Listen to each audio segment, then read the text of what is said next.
প্রিয় দর্শক, ছোট ছোট বালুকণা, বিন্দু বিন্দু জল গড়ে তোলে মহাদেশ, সাগর, অতল। আবার সমুদ্রের তলদেশের প্রবাল আর পানির উপর ভাসমান ফেনুল ও ময়লা জমে জমে প্রবাল দ্বীপ তৈরি করে নেয়। তার উদাহরণও ভুরি ভুরি। একইভাবে আপনার আমার দেহের বাতিঘর, চোখের দেয়ালেও নানা কারণে প্রলেপ বা পর্দা পড়ে। একসময় সেই প্রলেপ বা ছানি দৃষ্টিশক্তিকে সম্পূর্ণ অকেজো করে দেয়। সেটি নিয়েই আমাদের আজকের আলোচনা। প্রিয় দর্শক, প্রতি সপ্তাহের মতোই আপনাদের স্বাগত জানাচ্ছি ঢাকা আই কেয়ার হসপিটাল সুস্থ চোখ স্বচ্ছ দৃষ্টি অনুষ্ঠানে। দর্শক, চোখের বিবিধ সমস্যার মধ্যে বহুল পরিচিত একটি সমস্যা হচ্ছে চোখের ছানিজনিত সমস্যা। আর দিনে দিনে এই সমস্যার চিকিৎসায়ও এসেছে উন্নততর পদ্ধতি। এই পর্যায়ে আজকে আমরা আলোচনা করব চোখের ছানির আধুনিক চিকিৎসা এই বিষয়টি নিয়ে। আর এই বিষয়টি নিয়ে আলোচনার জন্য আমাদের মাঝে উপস্থিত আছেন চোখের চিকিৎসা সেবায় দীর্ঘদিনের সুপরিচিত চিকিৎসক এবং সেবাজন, ঢাকা আই কেয়ার হসপিটালের চিফ কনসালটেন্ট, ল্যাসিক, ফ্যাকো এবং glaucoma surgeon doctor Harunur Rashid sir. তার আমাদের আজকের আলোচনা অনুষ্ঠানে আপনাকে স্বাগত জানাচ্ছি। ধন্যবাদ। জি স্যার, চোখের ছানি সমস্যা এবং ছানির প্রতিকার, প্রতিরোধ, চিকিৎসা, আধুনিক চিকিৎসা, এই বিষয়গুলো নিয়ে আপনার কাছে আমরা আজকে জানতে চাইব। প্রথমে আমাদের দর্শকদেরকে আপনি একটু বুঝিয়ে দেবেন চোখের ছানি বলতে আমরা কি বুঝি। দেখুন, চোখের ছানি শব্দটির ইংরেজি হচ্ছে ক্যাটরাক্ট, জি। যেটি এসেছে আবার গ্রিক শব্দ ক্যাটারাক্টা থেকে। ইংরেজিতে যাকে বলে ওয়াটারফল বা জলপ্রপাত। আমি ছবি দিয়ে দর্শকদেরকে বুঝিয়ে দিই। প্রাচীনকালে মনে করা হতো যে চোখের সামনে জলপ্রপাতের মতো শ্বেত শুভ্র কিছু একটা নেমে আসছে। কিন্তু আসলে বিজ্ঞান কি বলে? আমরা সকলেই জানি যে আমাদের চোখটা ক্যামেরার মতো। ক্যামেরার ভেতরে যেরকম লেন্স থাকে, চোখের ভেতরেও স্বচ্ছ প্রাকৃতিক একটি লেন্স থাকে। এই লেন্সটি আংশিক বা পরিপূর্ণভাবে যদি ঘোলা হয়ে যায়, সেটিই হচ্ছে চোখের ছানি। অর্থাৎ ছানি মানে চোখের কোনো পর্দা নয়, কোনো প্রলেপ নয়, কোনো আবরণ নয়, কোনো আস্তরণ নয়। অর্থাৎ আমাদের সকলেরই চোখের ভেতরের লেন্সটা যদি ঘোলা হয়ে যায়, সেটাকেই আমরা চোখের ছানি বলতে পারি। চোখের লেন্সটা এই যে স্যার ঘোলা হয়ে যাচ্ছে বা ছানি পড়ছে, এটি কেন হচ্ছে, কারণগুলো কি কি?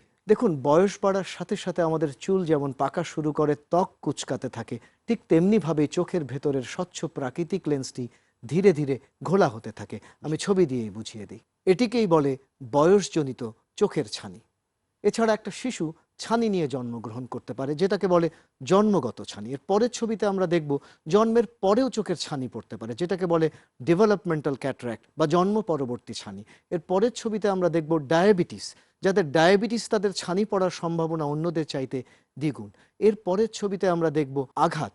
আমরা প্রায়শই নানান কারণে আঘাতপ্রাপ্ত হই, সেখান থেকে চোখের ছানি পড়ে যেতে পারে, যেটাকে বলে ট্রমাটিক ক্যাটারাক্ট। এমনকি বৈদ্যুতিক দুর্ঘটনার কারণেও চোখে ছানি পড়তে পারে, সেটাকে বলে ইলেকট্রিক ক্যাটারাক্ট বা ইলেকট্রিক ছানি। এর পরের ছবিতে আমরা দেখব নানান কারণে আমরা চোখে দীর্ঘমেয়াদী জটিল প্রদাহে ভুগে থাকি, এমনকি নানান কারণে চোখের ভেতরে আমাদের ক্ষয় রোগ থাকে, সেখান থেকেও ছানি পড়তে পারে, সেটাকে বলে কমপ্লিকেটেড ক্যাটারাক্ট বা চোখের জটিল ছানি। এর পরের ছবিতে আমরা দেখব স্টেরয়েড ইনডিউসড ক্যাটারাক্ট। নানান কারণে আমরা মুখে স্টেরয়েড জাতীয় ট্যাবলেট সেবন করছি, চোখের ড্রপ আকারে দিচ্ছি, সে সমস্ত কারণেও চোখে ছানি পড়তে পারে, সেটি হচ্ছে স্টেরয়েড ইনডিউসড ক্যাটারাক্ট। এর পরের ছবিতে আমরা দেখব ধূমপানের সাথে ছানির একটা গভীর সম্পর্ক রয়েছে। যারা ধূমপান করেন তাদের ছানি পড়ার সম্ভাবনা যারা ধূমপান করেন না তাদের চাইতে দ্বিগুণ। যারা ভারী ধূমপাই, ধরুন যারা দিনে 20টিরও বেশি ধূমপান করে থাকেন, তাদের ছানি পড়ার সম্ভাবনা কিন্তু প্রায় 3 গুণ অন্যদের চাইতে। জি। স্যার, ছানি পড়ার কি কি কারণ হতে পারে? সবগুলোই প্রায় আপনার কাছে আমরা শুনেছি। একজন মানুষের চোখে যদি ছানি পড়ে, তাহলে তার কি কি সমস্যা হতে পারে বা অসুবিধা হতে পারে সেটি বলুন। দেখুন, ছানি পড়া শুরু হলে একজন মানুষের দৃষ্টিশক্তির প্রখরতা ধীরে ধীরে কমতে থাকে। উনি শুরুতে সব কিছু ঝাপসা বা কুয়াশাচ্ছন্ন দেখেন। আমি ছবি দিয়ে বুঝিয়ে দিই। লক্ষ্য করুন, বাম দিকের ছবিতে স্বাভাবিক দৃষ্টি এবং ডান দিকের ছবিতে লক্ষ্য করছেন কুয়াশাচ্ছন্ন বা ঝাপসা দৃষ্টি। অনেক সময় গ্রামের মানুষরা এসে বলেন, আমি যখন খোলা আকাশের দিকে তাকাই তখন একটা চাঁদকে 2টো বা 3টে দেখতে পাই। শহরের লোকেরা বলেন যে রাতে গাড়ি চালাতে অসুবিধা হচ্ছে। কেউ কেউ বলছেন যে চোখের কেন্দ্র ধীরে ধীরে ধূসর বা ঘোলাটে হয়ে যাচ্ছে। ছানি অনেক দূর এগিয়ে গেলে তা চোখের মাঝখানে মুক্তোর মতো সাদা দেখা যায়। তখনই আমরা সেটাকে বলি ম্যাচিওর ক্যাটারাক্ট। সাধারণ মানুষ যেটাকে বলে ছানি পেকে গেছে বা ছানি বাড়তি হয়ে গেছে। স্যার, এই ছানির চিকিৎসা তো অবশ্যই প্রয়োজন, কিন্তু আধুনিকতম ছানির চিকিৎসা কি? দেখুন, আয়ুর্বেদিক, ইউনানি, অ্যালোপ্যাথিক, হোমিওপ্যাথিক, যাই বলুন না কেন, এমন কোনো চিকিৎসা নেই যা ছানি পরিষ্কার করতে পারে বা ছানি রোধ করতে পারে। ছানির একমাত্র চিকিৎসা হচ্ছে চোখের ঘোলা লেন্সটাকে বের করে নিয়ে এসে চোখে পরিষ্কার লেন্স বসানো। আমি ছবি দিয়েই বুঝি। লক্ষ্য করুন, উপরের দুটো ছবিতে ছানিযুক্ত চোখ এবং নিচের ছবিতে লক্ষ্য করুন ছানিটাকে ফেলে দিয়ে চোখের ভেতরে পরিষ্কার লেন্স বসানো হয়েছে, যার ভেতর দিয়ে রেটিনার রক্তিম আভাটি প্রকাশিত হচ্ছে। যেমন ধরুন, এই চশমার ফ্রেম যতই ভালো থাকুক না কেন, চশমার লেন্স যদি ঘোলা হয়ে যায় সেটি যেমন পরিবর্তন করতে হয়, চোখের ভেতরের লেন্স ঘোলা হয়ে গেলেও সেটিও পরিবর্তন করবার প্রয়োজন হয়। অবশ্যই। ছানির অপারেশন বা ফ্যাকো সার্জারির পূর্বে একজন রোগীর কোন কোন ধরনের পরীক্ষা নিরীক্ষা করবার প্রয়োজন হয় সেটি আমাদের দর্শকদেরকে। যে একজন মানুষ কম দেখছে শুধুমাত্র ছানির কারণে না, তার চোখের কর্নিয়ার কোনো সমস্যা আছে, সেটা আমরা কর্নিয়াল টোপোগ্রাফি করি, এমনকি ওয়েভ ফ্রন্ট অ্যানালাইসিস করে চোখের ভেতরে উচ্চমানের বিচ্যুতি আছে কিনা সেগুলো আমরা দেখে নিই। জি। এর পরের ছবিতে আমরা দেখব সঠিক উপায়ে আমরা চোখের ভেতরে যে লেন্সটি বসাবো সেই লেন্সটির পাওয়ার কত, সেটি আমরা বায়োমেট্রির মাধ্যমে আমরা সঠিকভাবে নির্ণয় করি। এর পরের ছবিতে আমরা দেখব চোখের চাপ স্বাভাবিক আছে কিনা, অর্থাৎ কারোর চোখের চাপ স্বাভাবিক আছে কিনা সেটিও আমরা ভালোভাবে চোখের চাপ পরিমাপ করে নিই।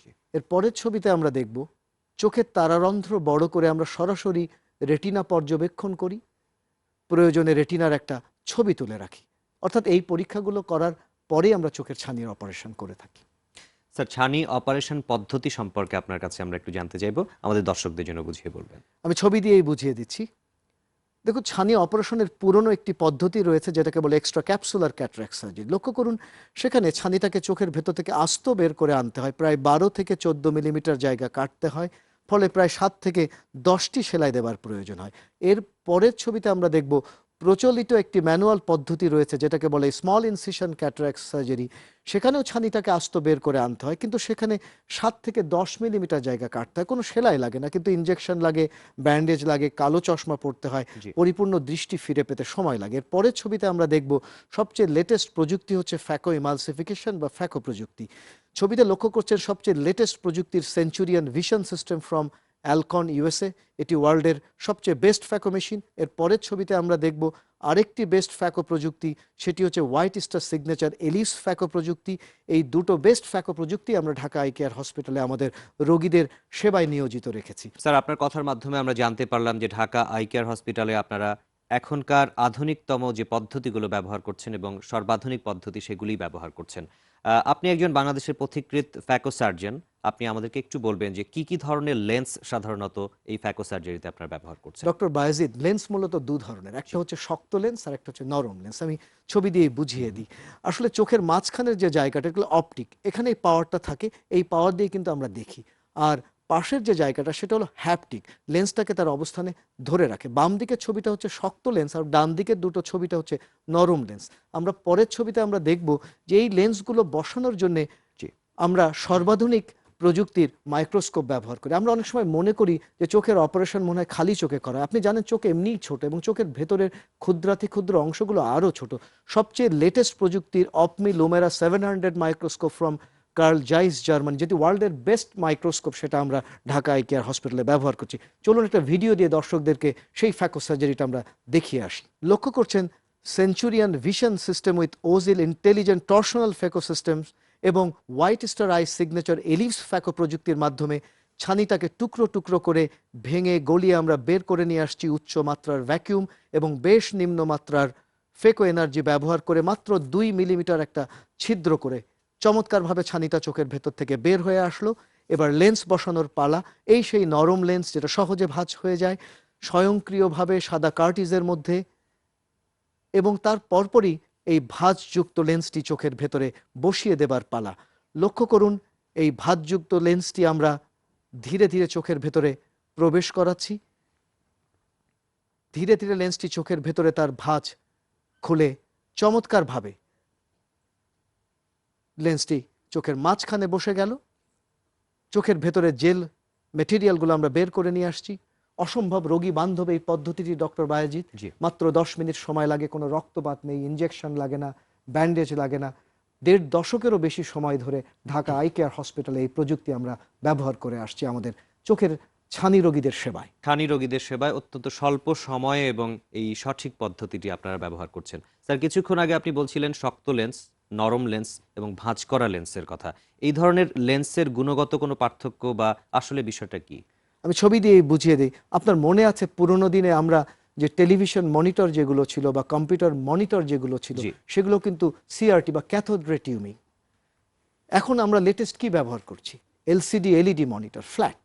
ফ্ল্যাট হলে কন্ট্রাস্ট এবং ব্রাইটনেস বেড়ে যায়। জি। ছবিতে লক্ষ্য করুন, প্রচলিত যে লেন্স সেগুলো স্ফেরিক্যাল বা বৃত্তাকার লেন্স, এবং সেই সমস্ত লেন্স ব্যবহার করলে রাতের দৃষ্টিগুলো ঝাপসা হয়। কিন্তু ডান দিকের ছবিতে লক্ষ্য করছেন যে অ্যাসফেরিক বা ফ্ল্যাট লেন্স ব্যবহার করার ফলে রাতের দৃষ্টি চমৎকার হয়েছে। পরের ছবিতে আমরা দেখব টরিক লেন্স। আপনি জানেন যে আমরা অনেকেই যারা চশমা ব্যবহার করি তাদের চোখে সিলিন্ডার পাওয়ার থাকে।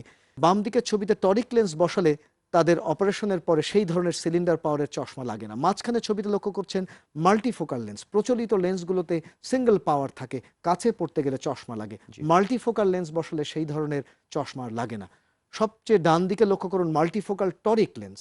যাদের চোখে সিলিন্ডার পাওয়ারের চশমা আছে এবং যারা কাছে চশমা ছাড়া পড়তে চায় তাদের জন্যই হচ্ছে টরিক মাল্টিফোকাল লেন্স। স্যার, আপনার কাছে আমরা ছানি চিকিৎসা পদ্ধতি সম্পর্কে শুনছিলাম। আমরা ছানি সম্পর্কে আরো বেশ কিছু তথ্য আপনার কাছে নেব। ছোট্ট একটি বিরতি নেবার সময় হয়ে গেছে। নিশ্চয়ই। প্রিয় দর্শক, কথা বলছি চোখের ছানিজনিত সমস্যা এবং তার আধুনিক চিকিৎসা নিয়ে ঢাকা আই কেয়ার হসপিটাল সুস্থ চোখ স্বচ্ছ দৃষ্টি অনুষ্ঠানে। সঙ্গে আছেন দীর্ঘদিনের বিজ্ঞ চিকিৎসক এবং সুপরামর্শক ঢাকা আই কেয়ার হসপিটালের চিফ কনসালটেন্ট, ল্যাসিক, ফ্যাকো এবং glaucoma surgeon doctor Harunur Rashid sir. সময় হলো খুব অল্প সময়ের একটি বিরতি নেবার। ফিরছি দ্রুত, সঙ্গেই থাকবেন।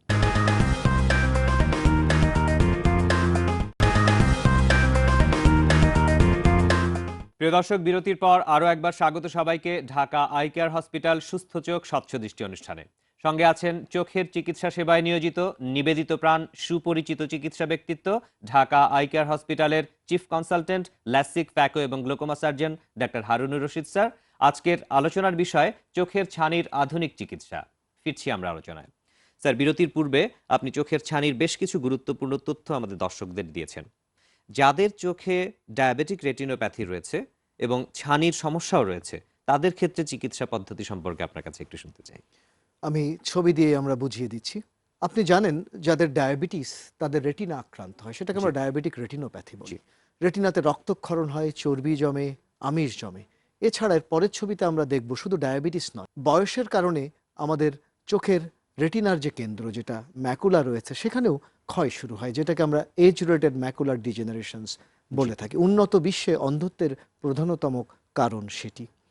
এই ধরনের ক্ষেত্রে আমরা পরের ছবিতে আমরা দেখব যে চোখের ড্রপ দিয়ে মনি বড় করে চোখের ভেতরটা আমরা দেখি এবং চোখের রেটিনার একটা ছবি তুলে রাখি, যেটাকে আমরা বলি কালার ফান্ডাস ইমেজিং। এই ছবিতে লক্ষ্য করুন, এটি হচ্ছে ফান্ডাস ফ্লোরেসেন্স অ্যাঞ্জিওগ্রাফি।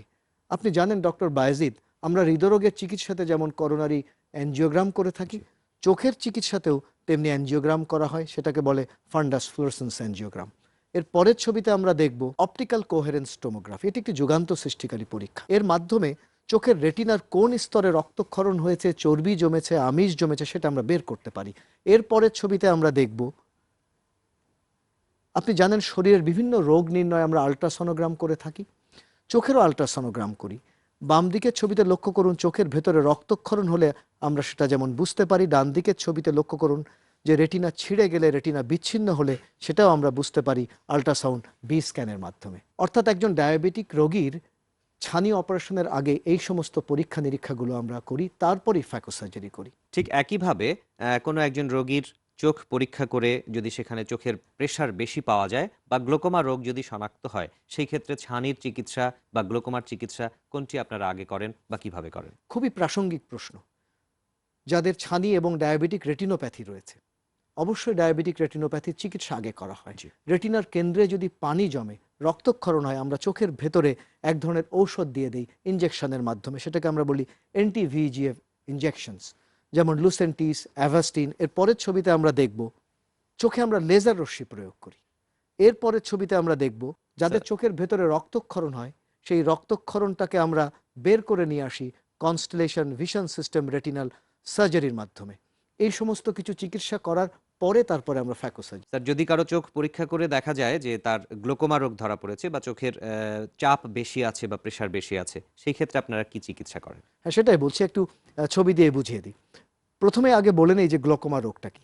গ্লোকোমা এমনই একটি চোখের অসুখ, যে অসুখে লক্ষ্য করছেন ছবিতে অপটিক স্নায়ু, চোখের গুরুত্বপূর্ণ স্নায়ু মারাত্মকভাবে ক্ষতিগ্রস্ত হয় এবং যার সাথে চোখের চাপের একটা গভীর সম্পর্ক রয়েছে। সঠিকভাবে চোখের চাপ পরিমাপ করবার পাশাপাশি এর পরের ছবিতে লক্ষ্য করুন যে আমরা চোখের দৃষ্টির পরিসীমা পরিমাপ করি, সেটাকে বলে হামফ্রে ভিজুয়াল ফিল্ড অ্যানালাইসিস। এর পরের ছবিতে আমরা লক্ষ্য করুন, গ্লোকোমা যেহেতু অপটিক স্নায়ুকেই আঘাত হানে, আমরা অপটিক্যাল কোহেরেন্স টোমোগ্রাফির মাধ্যমে সেটা আমরা নির্ণয় করি। এর পরের ছবিতে আমরা দেখব গ্লোকোমা দু ধরনের, উন্মুক্ত কোণ বিশিষ্ট, বন্ধ কোণ বিশিষ্ট। এই দুটোর মধ্যে পার্থক্য নির্ধারণের জন্য আমরা অপটিক্যাল কোহেরেন্স টোমোগ্রাফি করি। এর পরের ছবিতে আমরা দেখব ইউবিএম, সবচেয়ে লেটেস্ট প্রযুক্তির আল্ট্রাসাউন্ড বায়োমাইক্রোস্কোপির মাধ্যমে উন্মুক্ত কোণ বিশিষ্ট গ্লোকোমা এবং বন্ধ কোণ বিশিষ্ট গ্লোকোমার মধ্যে পার্থক্য আমরা নির্ণয় করতে পারি। জি। স্যার, আপনি বলবেন যে ছানি অপারেশনের ক্ষেত্রে অনেকে কিন্তু দেরি করাতে চান বা সঠিক সময়ে অপারেশন করতে চান না। আসলে দেরি করে ছানি অপারেশন করা বা পাকলে ছানি অপারেশন করার গুরুত্ব কতটুকু? দেখুন, একটি রয়েছে প্রযুক্তিগত দিক। আমরা ভিডিওতে কি দেখলাম? জি। ছানিটাকে মেশিনে টুকরো করে ভেঙে বা গলিয়ে বের করে নিয়ে আসলাম। কোনো জিনিস যদি বেশি শক্ত হয়, ভাঙতে যেরকম কষ্ট, ছানিও যত দিন যায় সেটি শক্ত হতে থাকে, অপারেশনের ঝুঁকি, জটিলতা বেড়ে যায়। আরেকটি বিষয়, হঠাৎ করে ছানির কারণে চোখের চাপ এতটাই বেড়ে যায়, সেটাকে বলে ছানিজনিত গ্লোকোমা। আমি ছবি জি। দিয়ে দর্শকদেরকে বুঝিয়ে দিই। সেক্ষেত্রে চোখটি লাল হয়ে যায়, দৃষ্টি হঠাৎ করে কমে আসে, এত তীব্র ব্যথা যন্ত্রণা হতে থাকে, একজন রোগী বমি করতে করতে আমাদের কাছে ছুটে আসেন এবং আচ্ছা। দ্রুত চিকিৎসা না করলে সেই চোখটি চিরতরে নষ্ট হয়ে যায়। এমনকি চিকিৎসা করার পরেও ভালো ফল পাওয়া যায় না। স্যার, চোখের লেন্স বসানোর পরেও নতুন করে ছানি পড়বার সম্ভাবনা কি থেকে যায়? না, সেটির কোনো সম্ভাবনা নেই। তবে লেন্সটি কিন্তু আমরা একটা স্বচ্ছ ক্যাপসুল বা আবরণের উপরে বসাই। আচ্ছা। আমি ছবি দিয়ে বুঝিয়ে দেই, সেই আবরণটিও আমরা ইয়াগ লেজার ক্যাপসুলোটমির মাধ্যমে পরিষ্কার করে দিতে পারি। সেটা কোনো অপারেশন নয়, সেটা করতে মাত্র 2 থেকে 3 মিনিট সময় লাগে। আরেকটি বিষয় স্যার জানতে চাই যে ছানি পড়া রোধে খাদ্যাভ্যাসের কোনো ভূমিকা রয়েছে কিনা? নিশ্চয়ই রয়েছে, আমরা ছবি দিয়েই বুঝিয়ে দিচ্ছি। আমাদের সকলেরই প্রচুর আঁশযুক্ত সবুজ শাকসবজি খাওয়া উচিত, জি। কেননা সেখানে প্রচুর পরিমাণে লুটিন এবং জিগজ্যান্থিন থাকে। এর পরের ছবিতে আমরা দেখব আমাদের প্রচুর পরিমাণে ভিটামিন এ সমৃদ্ধ খাদ্য গ্রহণ করা উচিত, যেমন গাজর, মিষ্টি আলু, মিষ্টি কুমড়া, অ্যাপ্রিকট। এর পরের ছবিতে আমরা দেখব আমাদের ভিটামিন সি সমৃদ্ধ খাদ্য খাওয়া উচিত, যেমন বিভিন্ন ধরনের লেবু, স্ট্রবেরি, ক্যাপসিকাম, টমেটো, কিউই, এগুলোর মধ্যে প্রচুর পরিমাণে ভিটামিন সি রয়েছে। ওমেগা 3 ফ্যাটি অ্যাসিড, সেই ওমেগা 3 ফ্যাটি অ্যাসিড আমরা পাই স্যামন মাছ থেকে। আর আমাদের বাংলাদেশের প্রিয় পদ্মার ইলিশ মাছ রয়েছে। পরের ছবিতে আমরা দেখব ভিটামিন ই, সেটা আমরা পাই চীনা বাদাম থেকে, চীনা বাদামের মাখন থেকে, এমনকি সূর্যমুখীর তেল বা বিচি থেকে। পরের ছবিতে আমরা দেখব জিঙ্ক, সেই জিঙ্ক আমরা পাই লাল মাংস থেকে, দই থেকে, হোল গ্রেনস বা গোটা শস্য দানা থেকে, এমনকি বিভিন্ন ধরনের সিডস বা বিচি থেকে, যেমন শিমের বিচি থেকে। স্যার, আজকের আলোচনায় আমরা চোখের ছানির আধুনিকতম চিকিৎসা পদ্ধতি সম্পর্কে আপনার কাছে জানতে পেরেছি এবং ছানির কারণ কি হতে পারে বা ছানি হলে মানুষের ধারণা কি হয়, চিকিৎসা কখন করানো উচিত, সবগুলি সম্পর্কে আপনি যথেষ্ট গুরুত্বপূর্ণ আলোচনা করেছেন। আপনাকে অনেক ধন্যবাদ আমাদের আজকের স্টুডিওতে আসবার জন্য। আপনাকেও ধন্যবাদ, আরটিভির সকল দর্শক এবং আরটিভিকেও ধন্যবাদ। প্রিয় দর্শক, একটা সময় ছিল যখন বলা হতো ছানি মানেই অন্ধত্বের হাতছানি, কিন্তু আজ সেই ধারণা পাল্টেছে। এখন ছানির চিকিৎসায় বিশ্বব্যাপী যুগান্তকারী চিকিৎসা এসেছে, যার সুফল পাচ্ছেন ছানিজনিত চোখের সমস্যায় আক্রান্ত সকল ব্যক্তিরা। আশা করি আমাদের আজকের আলোচনা থেকে চোখের ছানি এবং তার চিকিৎসা সম্পর্কে আপনারা জানতে পেরেছেন। আমাদের পরামর্শগুলো আপনাদের সেবায় কাজে লাগলেই আমরা সার্থক। আজ বিদায় নিচ্ছি, তবে হ্যাঁ, একটাই পরামর্শ, আপনার চোখ সুস্থ রাখুন, দৃষ্টি স্বচ্ছ রাখুন। আল্লাহ হাফেজ।